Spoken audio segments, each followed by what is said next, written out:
李大姐家的母狗生下狗宝宝也有2个月了。自从狗妈妈生了娃后，她可是操碎了老母亲的心，就连跟主人出门一会也不放心，急急忙忙跑回来给孩子喂奶。我看还有奶吗？你说你们俩都长牙了，还吃你妈奶？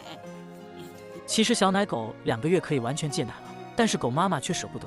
当狗仔们蜂拥挤上来时，狗妈妈几乎是有求必应，任凭李大姐怎么拉都拉不开。你多大了，你还吃奶？不许吃了！这时，母狗瞟了主人一眼，似乎在说道：“孩子们那么喜欢，就让他们吃呗。”狗妈妈却浑然不知自己已经挤不了几滴奶了。都说母爱是伟大的，为了自己的孩子，他们总是可以毫无保留的付出。李大姐经常忙于工作，顾不上照顾毛孩，她很担心狗狗们的营养，所以总会给它们水煮鸡蛋加餐。小家伙们吃得很欢，但是狗妈妈却含在嘴里不舍得吃。我看这嘴里啥？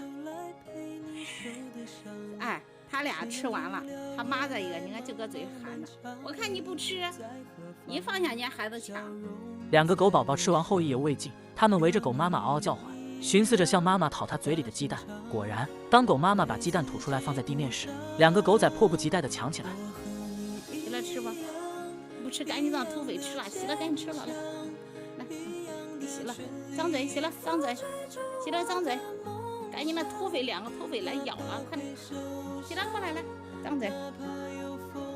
你看啊，你看我等一下不管了，对。最后，狗妈妈在主人的监督下勉强吃了2口，剩下的都给孩子们造完了。李大姐透露道，狗妈妈特别善良，脾气也很好，平时对孩子十分疼爱，经常有好吃的都让孩子抢去吃完，自己没挨着扁。这不，为了能让母狗吃上1个鸡蛋，李大姐特意把2个狗仔关在房间里，让狗妈妈偷偷吃，但是狗妈妈却迟迟不肯下嘴，犹豫着不舍得吃。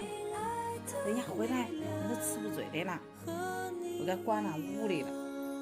看吧，他妈什么都吃不嘴里，都让他吃了。老二吃吧，赶紧吃，等一下孩子来了，吃不嘴里了。